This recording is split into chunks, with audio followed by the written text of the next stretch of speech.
দরুদ পড়ো ঝুমে ঝুমে ও গো নবীর দিওয়ানা, দরুদের সিলাই পাবে, দরুদের সিলাই পাবে, জন্নাতের ওই ঠিকানা। আল্লাহুম্মা সাল্লি আলা সাইয়্যিদিনা মাওলানা মুহাম্মদ ওয়া আলা আলি সাইয়্যিদিনা মাওলানা। মুহাম্মদ। সকলে পড়ি সাল্লাল্লাহু তাআলা আলাইহি ওয়াসাল্লাম। যাবতীয় প্রশংসা, সমস্ত গুণগান, গুণভাজন, গুণকীর্তন বিশ্বনিয়ন্তা মহান স্রষ্টা আল্লাহ তাবারক ওয়া তাআলার দরবারে নিবেদিত নিয়োজিত, যিনি এক ওয়া দ্বিতীয় ওয়াহদাহু লা শরীক, যে রাব্বুল আলামিন আমাদেরকে এমন নবীর উম্মত করে জগতে পাঠিয়েছেন, যেই নবীর উম্মত হওয়ার জন্য হযরতে মুসা কালিমুল্লাহ আল্লাহর দরবারে দোয়া করেছিলেন, যেই নবীর উম্মত হওয়ার জন্য হযরতে ঈসা রূহুল্লাহ আলাইহিস সালাম আল্লাহর দরবারে আরজি করেছিলেন, সেই নবীর উম্মত করে আল্লাহ তাআলা আমাদেরকে জগতে পাঠিয়েছেন। তেনার শুকরিয়ার্থে গলায় গলা মিলিয়ে উচ্চ কণ্ঠে মা বোনেরা আসতে, বাবাজি ভাইরা একটু মোহাব্বতের সাথে পবিত্র কোরআন শরীফের ভাষায় একটু মোহাব্বতে বলি আলহামদুলিল্লাহি রাব্বিল আলামিন। তারপরে পরে ধর্মের গুরু, নবীদের নবী, বিশ্ব নবী, মক্কি ও মাদানী জনাবে মুহাম্মাদুর রাসূলুল্লাহ সাল্লাল্লাহু তাআলা আলাইহি ওয়াসাল্লামের দরবারে কোটি কোটি লক্ষ লক্ষ হাজার হাজার শত শত বার দরুদ ও শান্তির ধারা অর্পিত হোক, বর্ষিত হোক। আর একবার বলি আল্লাহুম্মা আমিন। আলহামদুলিল্লাহ সুম্মা আলহামদুলিল্লাহ, আল্লাহ কোটি কোটি শুকরিয়া। আজকে আমরা কিছুদিন হলো রমজান মাসকে বিদায় দিয়ে আজকে শাওয়ালুল মুকাররম মাস আমাদের কাছে সবচাইতে প্যারা, আল্লাহ রাব্বুল আলামিনের প্যারা মাস, রহমতের মাস, মাগফিরাতের মাস, নাজাতের মাস। কিছুদিন হলো বাবা আমাদের কাছ থেকে বিদায় নিয়ে গিয়েছে। বাবা, যারা মুমিন ব্যক্তি, যারা সত্যিকারী পরহেজগার মুত্তাকি ব্যক্তি, যখন রমজান মাস বিদায় নিয়ে যায় বাবা, কলেজাখানা মুমিন ব্যক্তির জন্য ফেটে যায়। আবার যখন ঈদ আসে, ঈদে আবার ওই কষ্টটাকে ভুলিয়ে দেয়। কিন্তু বাবা, যারা সত্যিকার রোজাদার, যারা সত্যি 30টা রোজা রেখেছে আর 30 দিন তারাবির নামাজ পড়েছে আর 5 ওয়াক্তের নামাজ আদায় করেছে, তাদের মনের কেহনা যে আল্লাহ তুমি যদি 12 মাসই যদি রোজা করে দিতে তাও খুব ভালো হতো। কিন্তু যারা রোজা রাখেনি, 29 যেদিন আপনার 29 রোজা হয়, 29 তারাবি, তারপরে দিন থেকে শুনতে পাওয়া যাচ্ছে যদি কালকে যদি পরশু যদি ঈদ হয়ে যায় তো খুব ভালো হবে। মানে রোজা করে না তো বলবে কি, মানে তাদের কাছে যেন একটা দিন অনেক ভারী 1 বছরের মতো। যারা রোজা করে না তারা দোয়া করছে আল্লাহ যে আল্লাহ কালকে পার হয়ে যদি পরশু ঈদ হয়ে যায় তাহলে খুব ভালো হবে। কারণ তারা বাইক নিয়ে ঘোড়াগিরি করবে, রাস্তা রাস্তায় ঘুরে বেড়াবে। আল্লাহু আকবার কবিরা। ঈদের দিন দেখতে পেলাম বাবা অনেক জায়গাতেই আপনার অ্যাক্সিডেন্ট হয়েছে। কারা হয়েছে? যারা রোজা করেনি, যারা তারাবির নামাজ আদায় করেনি, যারা মসজিদে যায়নি, তারাই বাবা অ্যাক্সিডেন্ট হয়েছে। কিন্তু যারা রোজা রেখেছে, তারাবির নামাজ পড়েছে, আল্লাহ তাদের কোনোদিন বালা মুসিবত দিতে পারে না। তো জাগে বেরাদান ইসলাম মুআজ্জাজ সাহাবায়ে কেরাম, বন্ধুগণ, আমার বাবাজি ভাইরা, আমরা ঈদ পালন করেছি। আপনাদের আলিপুর ঈদগাহার ময়দান খুব ফেমাস। গোটা কালিয়াচকে জানে যে আলিপুর সমাজটা খুব বড় সমাজ। বেরাদান ইসলাম মুআজ্জাজ সাহাবায়ে কেরাম, জাগে বাবা একটু আগে বাড়ি। দয়ার নবী মুস্তাফা সাল্লাল্লাহু তাআলা আলাইহি ওয়াসাল্লাম বাবা ঈদ কেমন করে মানিয়েছেন আর আমরা কেমন করে ঈদ মানিয়েছি একটু মিলিয়ে নেবেন যে আমার নবী কেমন করে ঈদ মানিয়েছে আর আমরা কেমন করে ঈদ মানিয়েছি। বাবা বেরাদার বন্ধুগণ আমার, ওগো আমার বাবাজি ও ভাইরা, মা বোনেরা, বলে যায় রাতের বেলা মা আমার দয়ার নবী রাহমাতুল লিল আলামিন নবী ঈদের নামাজ আদায় করতে যাবে। মা আমার নবী যেন সকাল সকাল যেন ঈদের নামাজ আদায় করার জন্য ঈদগাহের ময়দানে যেন বেরিয়ে পড়েছে। বাবা আমার নবী ঈদগাহের ময়দানে যাবে, আমার নবীর সঙ্গে যেন আমার নবী যেন দুই নাতি ইমাম হাসান হুসাইনকে সঙ্গে করে নিয়ে যেন আমার নবী ঈদের ময়দানে যাবে। বাবা গো, আমার নবী ইমাম হাসান হুসাইনকে সঙ্গে না নিলে আমার নবী ঈদগাহের ময়দান যেতেন না। এত আদর করতেন, এত ভালোবাসতেন দুই নাতি ইমাম হাসান হুসাইনকে আমার নবী মুস্তাফা। বাবা বেরাদার, মা ফাতেমাতুজ জোহরা রাদিয়াল্লাহু তাআলা আনহার দুই বেটা, হযরতে মাওলা আলী শেরে খোদা রাদিয়াল্লাহু তাআলা আনহুর দুই বেটা, আমার নবীর দুই নবাসা যতক্ষণ পর্যন্ত না নিতেন বাবা আমার নবী ঈদের ময়দানে যেতেন না। আমার নবী মুস্তাফা সাল্লাল্লাহু তাআলা আলাইহি ওয়াসাল্লাম যেন বাবা যখন নিজের হুজরা মোবারক থেকে যখন ঘর থেকে বেরিয়ে পড়েছেন বাবা, রাস্তা দিয়ে যেন এগোতে আছেন, এগিয়ে যাচ্ছেন বাবা, এগিয়ে যাচ্ছেন, এগিয়ে যাচ্ছেন, যেতে যেতে যেতে যেতে যেন বাবা রাস্তার ধারে একটা ছোটখানে যেন বাচ্চা দেখতে পেল। আহারে, ওই বাচ্চা যেন রাস্তার ধারে যেন বাবা চোখের পানি যেন ফেলে, বাচ্চাটার যেন জামা পোশাকগুলো ছিঁড়া ছিঁড়া অবস্থায় রাস্তার ধারে বসে ওই বাচ্চাটা যেন চোখের পানি ফেলে। আমার নবী দেখার পরে সহ্য করতে পারলেন না বাবা। ওই রাস্তা দিয়ে অনেকে আপনার ঈদের ময়দানে যাচ্ছে, কেউ কিন্তু তার দিকে যায় না, কেউ তার দিকে দৃষ্টিপাত করে না। আর আমার নবী যখন বাচ্চাটাকে দেখেছেন মা, আমার নবী সহ্য করতে পারলেন না। আমার নবী জানো এগিয়ে গেলেন বাচ্চাটার কাছে। বাবা গো, যাবার পরে জিজ্ঞাসা করলো, বাবু কি ব্যাপার, আজকে ঈদের দিনে তোমার চোখে জল কেন, তোমার চোখে কেন পানি রে বাবা? বন্ধুগণ আমার, ও গো আমার সোনা মানিকেরা, ওই বাচ্চাটা যখন আমার নবী পাককে দেখেছে বাবা, ছোট হলেও কিন্তু তার বুদ্ধি ছিল। ওই বাচ্চাটা মনে মনে ভাবে, আল্লাহ গো, আল্লাহ গো, আমার বুকের কথা, আমার মনের কথা আল্লাহ গো দুনিয়াওয়ালাকে বললে হবে না, দুনিয়াওয়ালাকে বললে মজা নেবে, কিন্তু আল্লাহ গো আজকে আমি রহমাতুল লিল আলামিনকে কাছে পেয়েছে। আল্লাহ, যাকে তুমি দুনিয়াতে রহমত করে দয়া করে পাঠিয়েছো আল্লাহ, আজকে ওই নবীকে কাছে পেয়ে গেছি গো রব্বুল আলামিন।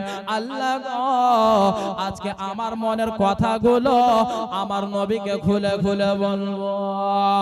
আমার নবী বলে, বাবু তুমি বলো, তুমি কেন কাঁদো, তোমার চোখে পানি কেন গো? ঈদের দিনে তোমার চোখে কিসের জন্য জল? তোমার মা কি নাই, তোমার কি বাবা নাই? বাবা গো, এ কথা যখন বলার মা যখন শুনেছে তোমার কি আব্বা নাই, তোমার কি মা নাই, তুমি এটা ঈদের দিনে তুমি চোখের জল ফেলছো। এই কথা যখনই শোনা, মায়ের কথা যখন শুনেছে, বাবার কথা যখন শুনেছে, চোখের পানি যেন ধরে রাখতে পারলো না। যার জন্য কবি বলে, রাস্তার ধারে এতিম বাচ্চা আরে কেন বসে কান্দে রে, আরশের পায়া হেলে রে। রাস্তার ধারে এতিম বাচ্চা কেন বসে কান্দে রে, আরশের পায়া হেলে রে। আরে এতিম বাচ্চা বসে বসে কেন আজ কান্দে আজা,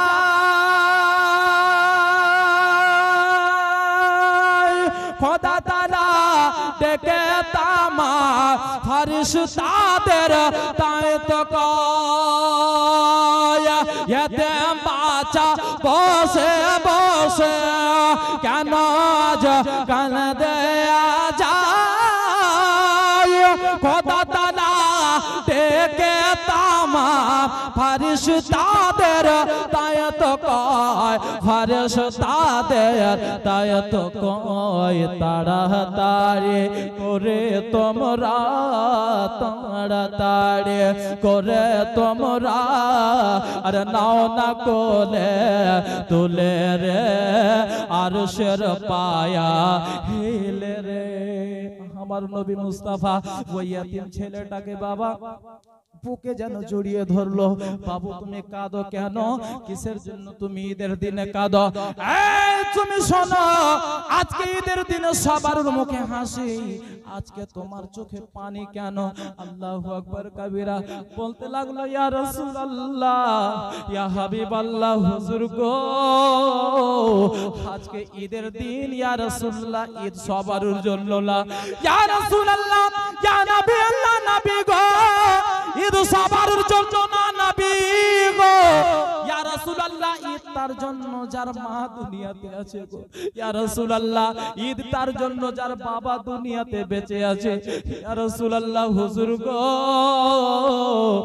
আমার মা নাই, বাবা নাই। ইয়া রাসূলুল্লাহ, হুজুর আমি ঈদের দিনে যে নতুন পোশাক পরব, ঈদের দিনে আমাকে কে গোসল দেবে? ইয়া রাসূলুল্লাহ, আমাকে কে ঈদের দিনে হাত ধরে আমাকে ঈদের নামাজ পড়াতে নিয়ে যাবে?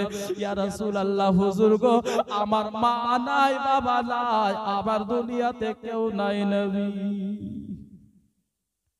এই কথা যখন আমার নবীকে বলেছে রে মা, আমার নবীর যেন বাল্যকালের কথা যেন মনে পড়ে গেল।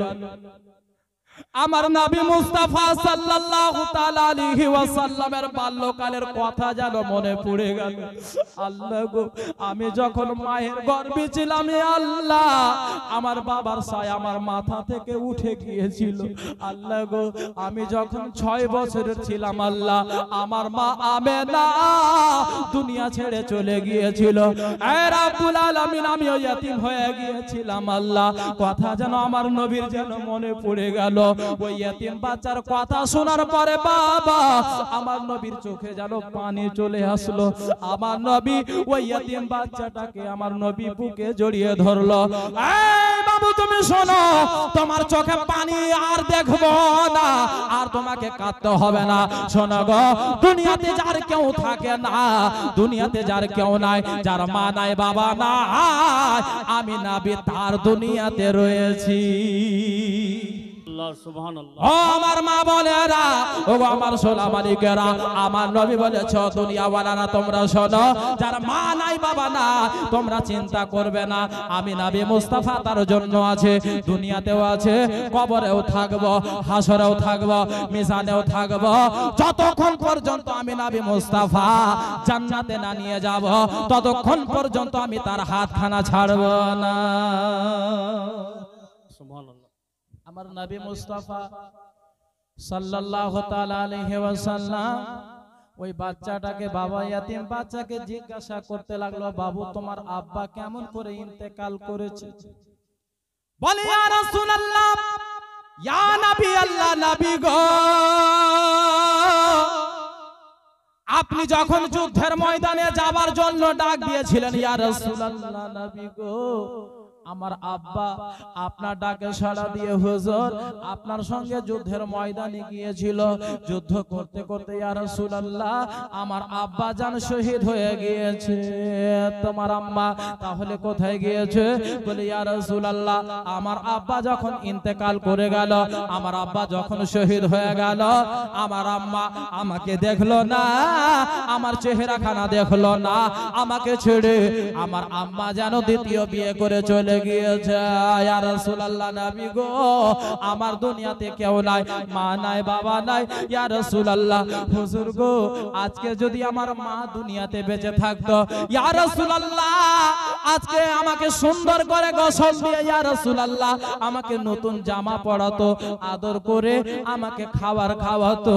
কিন্তু হুজুর গো, আমার মা নাই, বাবাও নাই। ইয়া রাসূলুল্লাহ আমার বাবা যদি জীবিত থাকতো, নবী গো, আমার হাতখানা ধরে আমাকে ঈদের ময়দানে নিয়ে যেত।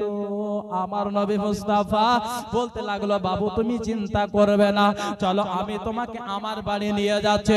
আমার নবী মুস্তাফা সাল্লাল্লাহু তাআলা আলাইহি ওয়াসাল্লাম জানো বাবা ওই বাচ্চাটাকে, ওই ইয়াতীম বাচ্চাকে আমার নবীর সঙ্গে করে নিয়ে যেন বাবা বাড়ি গেল। যাবার পরে আমার নবী জানো মা আয়েশা সিদ্দিকা রাদিয়াল্লাহু তাআলা আনহাকে ডাক দিলেন, বাবা ও আয়েশা, ও ওরে বিবি আমার প্রাণের বিবি আয়েশা একটু বেরিয়ে এসো আয়েশা। বলে স্বামী গো কি ব্যাপার, আপনি ঈদের ময়দানে যাননি, এত ডেট হয়ে গেল, তার সত্ত্বেও জানি হুজুর কি ব্যাপার, আপনি বাড়ি কেন ঘুরে আসলেন? বলে ওরে প্রাণের বিবি রে, কেমন করে আমি ঈদের ময়দানে যাব? এই এতিম বাচ্চার চোখের জল দেখে আমি কি ঈদের ময়দানে যেতে পারি? ও প্রাণের বিবি আয়েশা, আমি এই এতিম বাচ্চার চোখের পানি দেখে কেমন করে আমি ঈদের ময়দানে যেতে পারি রে? আল্লাহ তাআলা আমাদের ঈদের নামাজ কি কবুল করবে? এই এতিম বাচ্চা রাস্তার ধারে চোখের পানি ফেলবে, আর আল্লাহ কি আমাদের ঈদের নামাজ খানা কবুল করবে? আয়েশা, আয়েশা গো, আমি তোমার কাছে অনুরোধ করি আয়েশা, আজকে যদি আমাদের ছেলে থাকতো আয়েশা, তাহলে তুমি কি তাকে আদর করে গোসল দিতে না? বলে হ্যাঁ ইয়া রাসূলুল্লাহ, অবশ্যই দিতাম, তাকে ছেলের মতো আদর করে আমি তাকে গোসল খানা দিতাম। বলে বিবি আয়েশা রে, তাহলে এই ছেলেটাকে এতিম বাচ্চাটাকে, মা হারা সন্তান বাবা হারা সন্তানকে একটু সুন্দর করে ছেলের মতো, নিজের ছেলের মতো তুমি গোসল খানা করিয়ে দাও আয়েশা। মা আয়েশা সিদ্দিকা যেন বাবা সুন্দর করে ছেলের মতো গোসল দিলেন। গোসল দেওয়ার পরে সুন্দর নতুন পোশাক পরালেন। নতুন পোশাক পরিয়ে দেওয়ার পরে আমার নবী মুস্তাফা সাল্লাল্লাহু তাআলা আলাইহি ওয়াসাল্লাম বলে, বাবু এবার তুমি খুশি আছো? বলে হুজুর, যে ছেলেটা রাস্তাতে চোখের জল ফেলছিল, ওই ছেলেটাকে, ওই এতিম ছেলেকে আপনি হাত ধরে আপনি বাড়িতে এনে সুন্দর করে গোসল দিলেন, নতুন পোশাক পরালেন, হুজুর আমি খুশি, অবশ্যই খুশি। বলে হুজুর, কিন্তু যদি আমার মা যদি থাকতো, তাহলে আজকে আমার কলেজা খানা ভরে যেত। বেরাদার বন্ধুগণ, আমার মা বোনেরা, বাবাজি ও ভাইয়েরা, আমার নবী মুস্তাফা সাল্লাল্লাহু তাআলা আলাইহি ওয়াসাল্লাম ওই এতিম বাচ্চাকে বলতে লাগলো, বাবা তুমি শোনো, তুমি চিন্তা করবে না, তোমার মা নাই তো কি হয়েছে, আজ থেকে আমি নবী মুস্তাফা তোমাকে বলে দিলাম, আয়েশা হচ্ছে তোমার মা। আজ থেকে আয়েশা হচ্ছে তোমার মা, আর আজ থেকে আমি নবী মুস্তাফা, আমি হচ্ছে তোমার আব্বা। বাবা গো, এই কথা যখন বলেছে, আবার আমার নবী মুস্তাফা সাল্লাল্লাহু তাআলা আলাইহি ওয়াসাল্লাম ওই ছেলেটাকে জিজ্ঞাসা করলো, এবার তুমি খুশি আছো? বলে ইয়া রাসূলুল্লাহ, ইয়া নবী আল্লাহ, নবী গো, আপনার মতো যদি বাবা পেয়ে যায়, আপনার মতো যদি গার্জিয়ান পেয়ে যায়, আর আয়েশার মতো যদি মা পেয়ে যায়, তার না দুনিয়াতে ভয় থাকবে না, আখেরাতে ভয় থাকবে। ইয়া রাসূলুল্লাহ, আপনার মতো যদি বাবা পেয়ে যায়, তাহলে না আপনার দুনিয়াতে ভয়, না কবরে ভয়, না হাসরে ভয়, না মিজানে ভয়। জোরে বলুন সুবহানাল্লাহ। বাবা, আজকে আমরা ওই নবীর উম্মত, আজকে আমরা ওই নবীর মাননেওয়ালা, আজকে আমরা ওই নবীকে মেনে আমরা চলাফেরা করি, কিন্তু বাবা দুঃখের বিষয় কোথায় জানেন? আমরা যখন নারা লাগাই নবী কা দামান नहीं छोड़ेंगे, আলী কা দামান नहीं छोड़ेंगे, কিন্তু সত্যিকারের দামানটা আমরা ধরতে পারলাম না। সত্যিকারী আমরা নবীর আশিক হতে পারলাম না। নবীর প্রেমিক যেরকম হওয়া দরকার সেরকম হতে পারলাম না। আমরা যদি সত্যি নবীর প্রেমিক হতাম, তাহলে কিন্তু সর্বপ্রথমে আমরা 5 ওয়াক্তের নামাজ পড়তাম। সত্যি যদি নবীর চাহনেওয়ালা থাকতাম, তাহলে 5 ওয়াক্তের নামাজ জামাতের সঙ্গে আদায় করতাম। কেন? আমার নবী বলেছেন, কুররাতু আইনি ফিস সালাত, নামাজ হচ্ছে আমার চোখের শীতলতা। জোরে বলুন সুবহানাল্লাহ। আমার নবী বলেছেন, আস-সালাতু মিরাজুল মুমিনিন, নামাজ হচ্ছে মুমিনদের জন্য মিরাজ। জোরে বলুন সুবহানাল্লাহ। বেরাদান ইসলাম মুআজ্জাজ সামিন کرام, আমার নবী আমাদের জন্য এতটা ভেবেছেন বাবা, তার সত্য আমরা নবী সত্যিকারী চাহনেওয়ালা হতে পারলাম না। শুধু আমরা ওই খিচুড়া আর বিরিয়ানিতে থেকে গেলাম। সত্যি নবীর চাহনেওয়ালা হন, নবীর মাননেওয়ালা হন, তবে আপনি এই দুনিয়াতেও কামিয়াব এবং আখিরাতেও কামিয়াব। জোরে বলুন সুবহানাল্লাহ। আমার নবীকে কেমন ভালোবাসবেন বাবা? বেরাদার, আমার নবীকে কেমন ভালোবাসলে বাবা সত্যিকারী আশিকে রাসূল হতে পারবেন? আমার নবীকে কেমন মহব্বত করলে বাবা দুনিয়া ও আখিরাতে আপনি পার হতে পারবেন? চলেন বাবা 1400 বছর আপনার পূর্বে চলে যায়, আমার নবী মুস্তাফা সাল্লাল্লাহু তাআলা আলাইহি ওয়াসাল্লামের সাহাবীদের কাছে চলেন, সাহাবীদেরকে জিজ্ঞাসা করেন, ওগো আমার নবীর সাহাবীরা, আমার নবীকে তোমরা কেমন ভালোবেসেছিলে? সাহাবীরা বলবে, ও দুনিয়াওয়ালারা তোমরা শোনো, আমরা নবীকে এত ভালোবেসেছি, আমার নবী যখন ইশারা করতেন, এক ইশারাতে আমরা নিজের জানখানা কুরবান করে দিতাম। আমরা নবীকে এত ভালোবেসেছে, এত মোহাব্বত করেছে, আমার নবী যখন উযু করতেন, আমার নবীর উযুর এক কাতরা পানি, এক ফোঁটা পানি আমরা জমিনে পড়তে দিতাম না। এমন ভালোবেসেছে, আমার নবীকে এত মোহাব্বত করেছে বাবা। বেরাদার বন্ধুগণ আমার, হযরতে আবু বকর সিদ্দিক রাদিয়াল্লাহু তাআলা আনহুর দরবারে চলেন। আবু বকর গো, আপনি কেমন মোহাব্বত করেছেন, আপনি কেমন ভালোবেসেছেন আমার নবীকে একটু বলেন। বাবা গো, একদিনকার কথা, আমার নবী মুস্তাফা সাল্লাল্লাহু তাআলা আলাইহি ওয়াসাল্লাম আবু বকরকে ডাক দিলেন, আবু বকর, ওগো আবু বকর শোনো। আবু বকর যখন আমার নবী ডাক পেয়েছে বাবা, সঙ্গে সঙ্গে যেন আবু বকর আমার নবীর দরবারে হাজির হয়ে গিয়েছে। ইয়া রাসূলুল্লাহ ফিদাকা আবি ওয়া উম্মি, নবী গো, ইয়া রাসূলুল্লাহ আপনি আমাদেরকে ডাক দিয়েছেন নবী। এ আবু বকর, আমি তোমাকে ডাক দিয়েছি একটা কাজ দেব তার জন্য গো।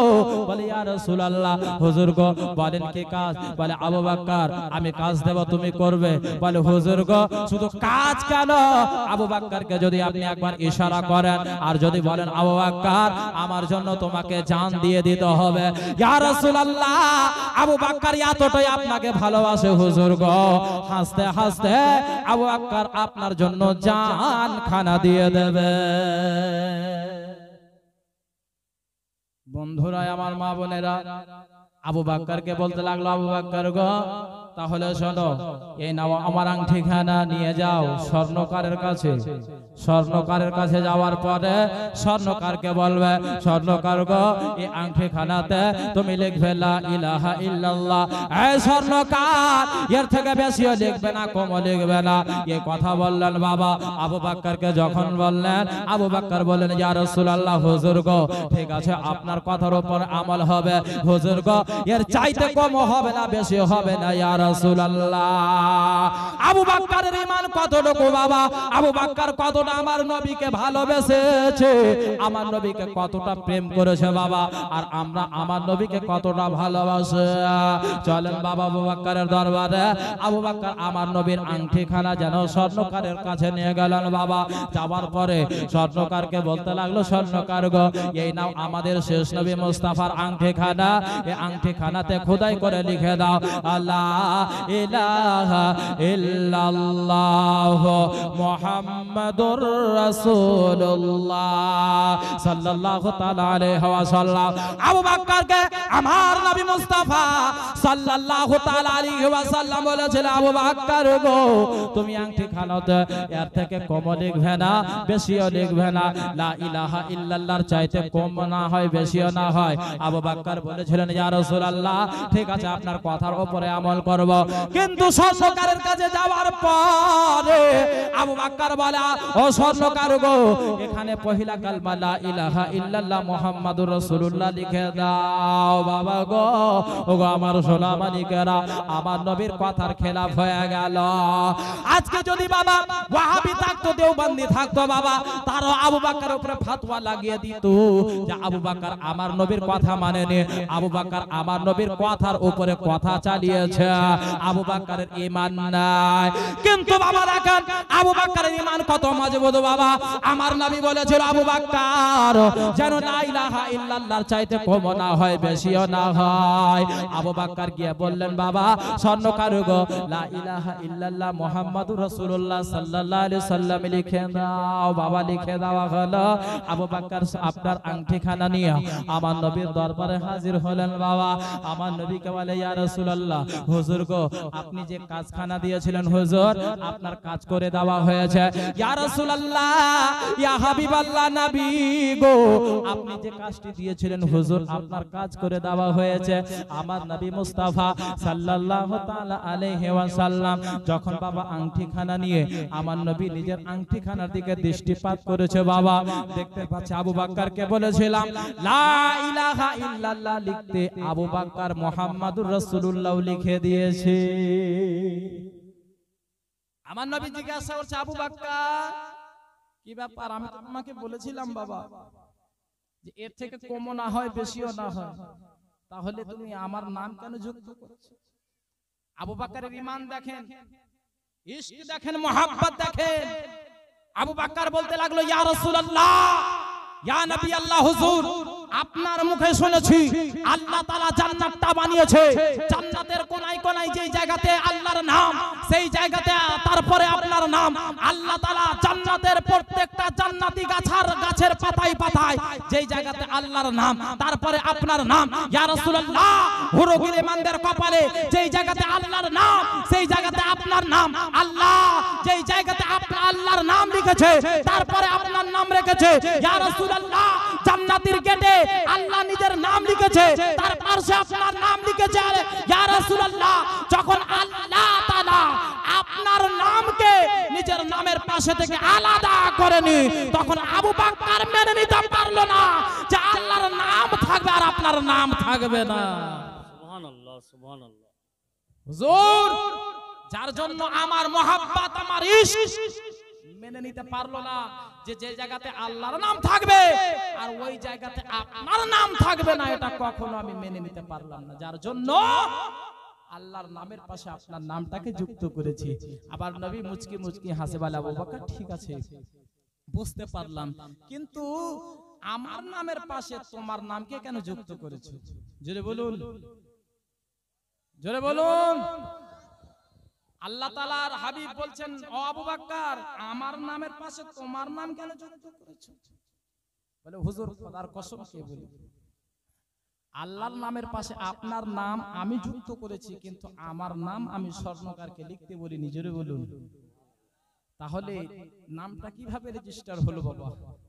এইদিকে আমার নবী আর আবু বকরের যেন বাবা কথাবার্তা চলতে আছে। আল্লাহ তাআলা জিবরাইলকে বলে জিবরাইল যাও তাড়াতাড়ি করে আমার নবীর দরবারে যাও আর আমার নবীর দরবারে গিয়ে সুসংবাদখানা দিয়ে দাও। আবু বকর আর আমার নবী কথা বলতে আছেন বাবা জিবরিল আমিন আসলেন আসসালাতু ওয়াসসালামু আলাইকা ইয়া রাসূলুল্লাহ হুজুর আল্লাহর পক্ষ থেকে আল্লাহ সালামখানা নেবেন। বলে জিবরাইল কি ব্যাপার কি বার্তা নিয়ে এসেছো? ইয়া রাসূলুল্লাহ হুজুর আপনার সাহাবী আপনার ইয়ার আপনার প্রেমিক আপনার চাহনেওয়ালা আবু বকর সিদ্দিক রাদিয়াল্লাহু তাআলা আনহুকে যে কাজটা দিয়েছিলেন হুজুর আবু বকর যে আপনার নামকে আল্লাহর নামের পাশে থেকে আলাদা করেনি ইয়া রাসূলুল্লাহ আল্লাহ তাআলাও সেভাবে আপনার নামের পাশে থেকে আবু বকরের নামকে আলাদা করেনি। জোরে বলুন সুবহানাল্লাহ সুবহানাল্লাহ। যার জন্য বাবা এখনো আবু বকর সিদ্দিক রাদিয়াল্লাহু তাআলা আনহু আমার নবীর সঙ্গে এখনো মদিনা রওজা শরীফে এখনো আবু বকর আরাম করছেন। জোরে বলুন সুবহানাল্লাহ।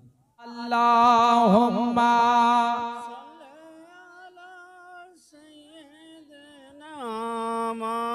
মাওলানা মুহাম্মদ ওয়া আলা আলি সাইয়্যিদিনা মাওলানা মুহাম্মদ সাল্লাল্লাহু তাআলা আলাইহি ওয়াসাল্লাম। বেরাদান ইসলাম মুআজ্জাজ সাহাবায়ে কিরাম হযরতে জিবরাইল আলাইহিস সালাম এসে বলেন ইয়া রাসূলুল্লাহ হুজুর আবু বকর যে মতভাবে আল্লাহর নামের পাশ থেকে আপনার নামকে আলাদা করেনি সেইভাবে আল্লাহ তাআলাও আপনার নামের পাশে থেকে আবু বকরের নামকে আলাদা করেনি। যদি বলুন সুবহানাল্লাহ।